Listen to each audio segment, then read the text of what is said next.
As forças russas precisaram tomar medidas desesperadas e incomuns recentemente. Soldados de Vladimir Putin foram vistos indo para a batalha a cavalo, por exemplo, ou desenterrando blindados velhos, enferrujados e apodrecidos de depósitos da era soviética com décadas de idade para usar em combates na linha de frente. Mas essa nova tática dos comandantes do Kremlin pode ser das mais bizarras, já que a Rússia agora remove mísseis dos próprios veículos. E o motivo disso é quase inacreditável. Essa história curiosa vem da comunidade de analistas de inteligência de fonte aberta, que monitora regularmente mídias abertas, como imagens de satélite de bases militares russas para manter o mundo informado sobre os movimentos do Kremlin. O especialista em inteligência de fonte aberta Jomp, conhecido no X, compartilhou descobertas fascinantes após observar de perto a fábrica Marum Teplavos, na região de Vladimir, Rússia, a cerca de 260 quilômetros a leste de Moscou. Historicamente, a fábrica atuou nos setores de transporte e segurança, além de servir como depósito para vários chassis MTLB da era soviética. O MTLB é um veículo blindado de combate anfíbio sobre lagartas, multiuso, em serviço desde a década de 1970. Naquela época, era um veículo relativamente revolucionário, parecendo e dando a sensação, em muitos aspectos, de um tanque de batalha principal, mas sem o mesmo nível de blindagem e poder de fogo. Era barato de construir, pois seu design usava muitos componentes já existentes, como o motor diesel Ira TMZ 238 V8, que já era utilizado em caminhões soviéticos da época. Esse motor permitia ao MTLB operar por 500 km, atingir 60 km por hora na estrada e 30 km por hora fora dela. Além disso, como é um veículo anfíbio, ele também tinha a capacidade de atravessar corpos d'água, cruzando rios e até lagos a velocidades de até 60 km por hora. Com mais de 6 metros de comprimento e 2,7 metros de largura, o MTLB tinha amplo espaço interno. A tripulação, formada por motorista e comandante ou artilheiro, sentava-se na frente em compartimentos separados pelo motor. Havia também um compartimento traseiro maior e separado. Com capacidade para 11 soldados ou 2.000 kg de carga, o MTLB também pode rebocar até 6.500 kg.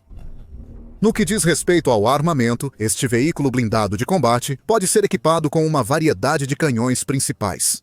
Inclui uma metralhadora pesada NSV Cord de 12,7 mm, um lançador de granadas AGS-17D ou AGS 30 de 30 mm ou canhão automático 2A42 ou 2A72 de 30 mm. Inclui torre 360 graus com metralhadora PKT e 2.500 munições. Numerosas variantes do MTLB foram produzidas ao longo dos anos, com muitas sendo vendidas e enviadas para outras forças armadas ao redor do mundo. A Alemanha Oriental já usou MTLBs, que também foram enviados para países como Bulgária, Iraque, Polônia, Vietnã, Ucrânia, Finlândia, Mianmar e outros. Na Rússia, um dos principais usos do MTLB foi como plataforma de lançamento do sistema de mísseis Sturm. Desenvolvido na União Soviética, o 9000K-114 Sturm é um sistema de mísseis antitanque guiado por rádio, chamado pela OTAN de 86 Espiral. Ele usa o míssil 9M1, um 4 Kokon, testado em 1974 e em serviço desde 1976. Similar em função aos mísseis antitanque ocidentais como o Tube Launched, Optically Tracked, Wire Guided americano e o Halt Subsonic Optiquement Téléguidé francês. O Kokun destacava-se pela velocidade e versatilidade no lançamento. Alcança pouco mais de 3 milhas e chega a 770 milhas por hora, praticamente a velocidade do som. Ele pode ser lançado a partir de uma variedade de plataformas, incluindo o helicóptero Mi-24 Gunship e o já mencionado MTLB com um sistema STUM, essencialmente montado sobre o chassi do MTLB, ocupando efetivamente o espaço onde normalmente ficaria o compartimento da tripulação. Com lançador retrátil de tiro único e carregador automático, o Shturm já provou ser uma arma antitanque eficaz e poderosa. A Ucrânia tem um arsenal notável de tanques ocidentais, soviéticos e outros blindados. Poderia ter parecido lógico para os russos consertar e modernizar algumas de suas antigas unidades MTLB e colocá-las em operação com mísseis novos em suas costas, prontos para enfrentar os blindados ucranianos nas linhas de frente. Mas não é isso que eles fazem. Segundo Jomp e outros analistas, as evidências na fábrica em Vladimir sugerem isso. A Rússia, na verdade, está removendo qualquer vestígio de sistemas de mísseis dessas velhas peças de blindados e as reformando para um propósito muito diferente e muito mais básico. Em um 12 de outubro, Jomp escreveu algo interessante em relação aos MTLBs armazenados. A Murunta Plavos Zavod, fábrica responsável pela reforma dos blindados, voltou a ter movimento em seus pátios após anos. Em tweets, Jomp explicou: o fim dos cascos úteis de MTLB está forçando a reforma dos transportadores 9P-149 Sturm S-80GM, que compõem grande parte dos cascos de MTLB restantes em estoque. Pode ser para reformá-los, transformá-los em MTLBs comuns ou, embora improvável, modernizá-los para MGTLBs. A Rússia revelou este ano planos de produzir novos veículos para substituir sua antiga frota de MTLB. Como Jomp observa, muitos dos MTLB armazenados na fábrica são da variante 9P149 Sturm S. Parece que o plano mais provável da Rússia é retirar as capacidades ofensivas desses veículos, transformando-os de lançadores de mísseis antitanque em simples transportes improvisados de tropas. Para fazer isso, eles provavelmente vão remover as seções dos lançadores de mísseis e as coberturas superiores dos compartimentos da tripulação, criando espaço interno adicional para que os soldados possam se sentar enquanto viajam de um lugar para outro. Se for assim, muitas lições podem ser aprendidas. Para começar, o simples fato de a Rússia estar considerando veículos antigos e relativamente desatualizados como o MTLB mostra o quão desesperada ela está no momento. Ela teve perdas catastróficas de equipamentos, com o Oryx registrando mais de 4.190 tanques e cerca de 8.450 veículos blindados e de combate de infantaria destruídos até agora. Além disso, 693 blindados de transporte de pessoal e milhares de outros veículos diversos. Essas perdas tiveram grande impacto, pois não é a primeira vez que surgem provas de tropas russas ordenadas a buscar equipamentos antigos ou retirar itens enferrujados da era soviética. Neste ano, a Rússia já colocou vários tanques antigos em operação, como o T-72A dos tempos da Guerra Fria e o ainda mais antigo T-62, em serviço há mais de 60 anos. Este é apenas o exemplo mais recente do Kremlin, recorrendo a equipamentos antigos em uma tentativa desesperada e humilhante de manter pressão sobre seus oponentes nas linhas de frente. Isso sugere que a Rússia está ficando sem seus veículos blindados e transportes de pessoal modernos, como BMPs e BTRs. E prefere reformar alternativas mais antigas, mais fracas e mais lentas, ao invés de gastar recursos criando novos. A segunda grande lição dessa história mostra as prioridades dos comandantes do Kremlin. O exército russo historicamente priorizou a força e o poder de fogo acima de tudo. Ele produziu e implantou alguns dos tanques mais resistentes e sistemas de mísseis mais poderosos do mundo durante a guerra com a Ucrânia. Até agora, a Rússia tem se concentrado principalmente em uma abordagem de força bruta, confiando fortemente em tanques e blindados. Nos estágios iniciais da guerra, numa tentativa de sobrepujar a oposição, mais tarde passou a usar mais drones e mísseis para causar a maior parte dos danos. Durante boa parte da guerra, a Rússia não demonstrava temer as capacidades de contra-ataque da Ucrânia. Estava totalmente focada em suas próprias manobras ofensivas, confiante de que possuía a força mais forte e devastadora, e que não havia nada que a Ucrânia pudesse fazer para deter seu avanço implacável. No entanto, os tempos mudaram. Agora, em vez de melhorar armas ofensivas com mísseis antitanque, comandantes russos optaram por fabricar veículos de transporte de tropas. Isso porque eles estão achando cada vez mais difícil manter as tropas vivas, levá-las a posições críticas na linha de frente e montar ofensivas significativas devido aos operadores de drones da Ucrânia, que estão cada vez mais eficazes e letais.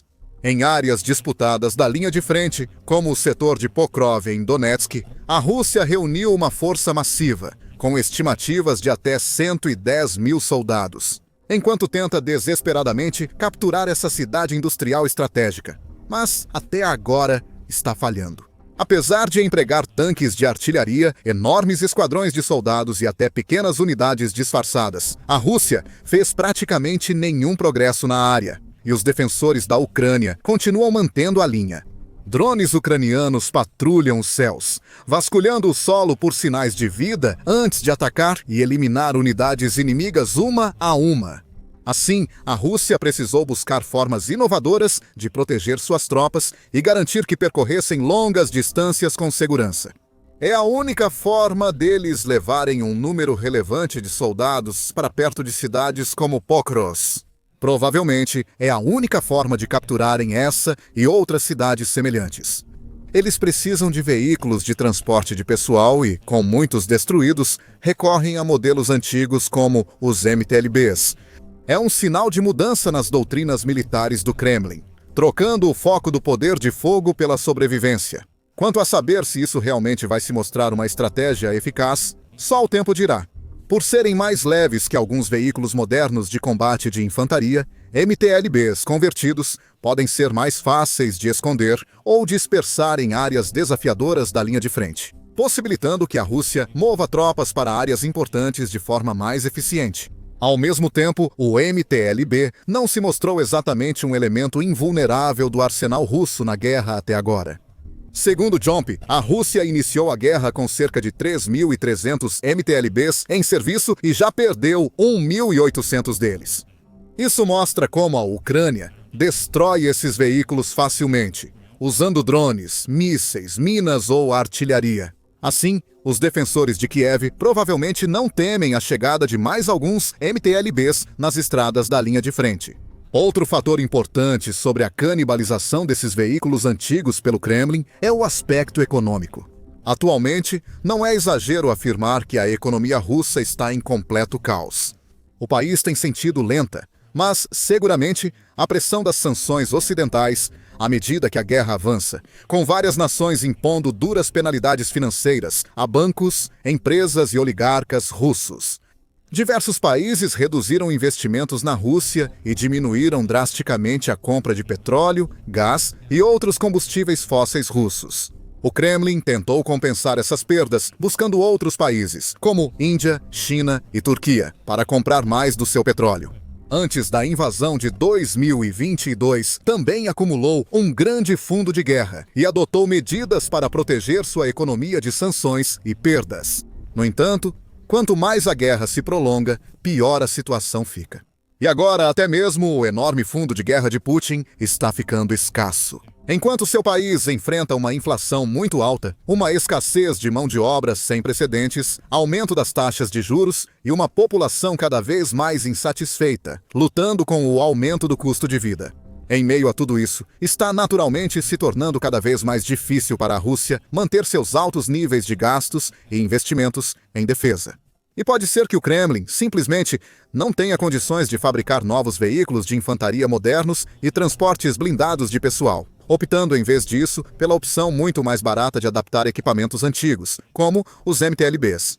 Também é provável que as fábricas de produção militar do país já estejam sob intensa pressão e talvez tenham prioridades mais urgentes, como fabricar componentes de drones, mísseis, projéteis de artilharia e munição, para repor tudo o que foi usado, perdido ou destruído nos ataques de drones ucranianos nas últimas semanas e meses. Análises indicam que a Rússia reativou cerca de 2.500 MTLBs antigos desde o início da guerra, restando cerca de 480 em armazenamento. O país certamente não tem escassez desses veículos e é improvável que fique sem eles tão cedo. Assim, de muitas maneiras, há uma escolha lógica para ajudar a preencher lacunas no arsenal russo e fornecer pelo menos algum nível de segurança para as tropas, enquanto se deslocam do ponto A ao B, Engenheiros do Kremlin trabalham no sucessor do MT-LB, o MGT-LB, um trator leve e multifuncional, projetado para atender às necessidades e condições das operações militares modernas. Capaz de transportar pessoal, munição e equipamentos e flexível para operar com diversas armas e equipamentos especializados, o MGT-LB deve trazer muitas vantagens sobre seu antecessor. E parece que a Rússia pretende usar a já mencionada fábrica Murom-Teplavos para produzir esses novos veículos. Em outro tweet, Jomp disse: assim como ocorre na indústria militar russa, a Murom-Teplavos Zavod está sendo reconstruída, renovada e ampliada para aumentar sua capacidade. Provavelmente, relacionado à futura produção do MGT-LB antes, essa fábrica parecia tão decadente. O Kremlin aparenta ter planos de longo prazo para ampliar sua capacidade de transporte de tropas. Por enquanto, até que sua economia se fortaleça e inicie a produção em massa de veículos de infantaria modernos. Terá que se contentar com esses MT-LBs reformados, que são pouco mais do que soluções provisórias baratas e simples. E qualquer tropa que embarque neles, ao menos, tem chance um pouco melhor de sobreviver em áreas infestadas por drones. Em comparação aos que viajaram a pé ou em veículos civis comuns, eles ainda não têm muita proteção. Em resumo, embora o Kremlin possa querer apresentar essa medida como um sinal de criatividade ou até mesmo de engenhosidade, na verdade, isso não passa de mais uma demonstração de desespero. Um sinal de como o antes poderoso exército russo enfraqueceu, sendo obrigado a buscar equipamentos antigos e usar veículos muito ultrapassados. Esse não é o único caso da Rússia usando veículos muito além do prazo de validade. Há poucos dias, em 12 de outubro, documentos oficiais russos caíram nas mãos do grupo de inteligência de fonte aberta Frontelligence Insight, revelando os planos secretos do Kremlin de reformar e modernizar mais de 800 de seus antigos tanques de batalha principais T-72.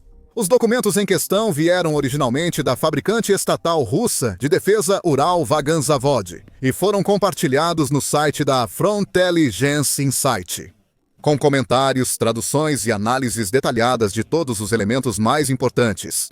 Ao analisar os arquivos, analistas de inteligência de fonte aberta descobriram que a Rússia planeja restaurar e modernizar cerca de 828 tanques T-72 até 2036. A maioria desses tanques será retirada de estoques antigos da era da Guerra Fria, recebendo as atualizações e ajustes necessários para trazê-los ao século XXI, como novos e aprimorados modelos na configuração T-72B3M. Segundo o relatório, a maioria das atualizações ocorrerá entre 2027 e 2029. Isso sugere que a Rússia prevê a guerra com a Ucrânia durando por mais alguns anos. Nesse período, cerca de 498 tanques T-72 serão atualizados. Os documentos vazados revelam que a Rússia planeja ampliar a produção de seus tanques mais modernos, como o T-90M e o T-99M2, planejando um aumento nas taxas de produção de 80% em comparação com os níveis de 2024. Essa é uma estratégia ambiciosa, mostrando o compromisso do Kremlin em modernizar e manter um estoque forte de tanques modernos e prontos para combate. Por outro lado, essa medida parece desesperada. Isso indica que a Rússia não espera ter recursos para investir totalmente na produção de novos tanques nos próximos anos. E por isso, ela precisa recorrer a tirar unidades antigas da aposentadoria e fazer mudanças essenciais para atualizá-las aos padrões de hoje. E o fato é que, mesmo com algumas placas de blindagem extra e outras melhorias aqui e ali, tanques como esses ainda estarão desatualizados e serão superados por muitos de seus rivais modernos. A Rússia, antes grande produtora de tanques, agora começa a ficar para trás. Paga o preço por sua guerra insustentável com a Ucrânia de várias formas e parece cada vez mais fraca no mundo e nos campos de batalha ucranianos. Confira nosso vídeo recente sobre as últimas perdas da Rússia, mostrando como as forças do Kremlin seguem sendo dizimadas nas chamadas Estradas da Morte em Pokrovsk, ou para uma noção de quanto custou a campanha do Kremlin. Confira este vídeo detalhando o número inimaginável de soldados russos que já foram mortos ou feridos até agora. E como o Kremlin tenta encobrir essas perdas de forma fria e insensível. E por fim, não se esqueça de se inscrever no nosso canal também, para ficar informado e atualizado sobre tudo o que está acontecendo na guerra entre Rússia e Ucrânia e em outros conflitos importantes ao redor do mundo.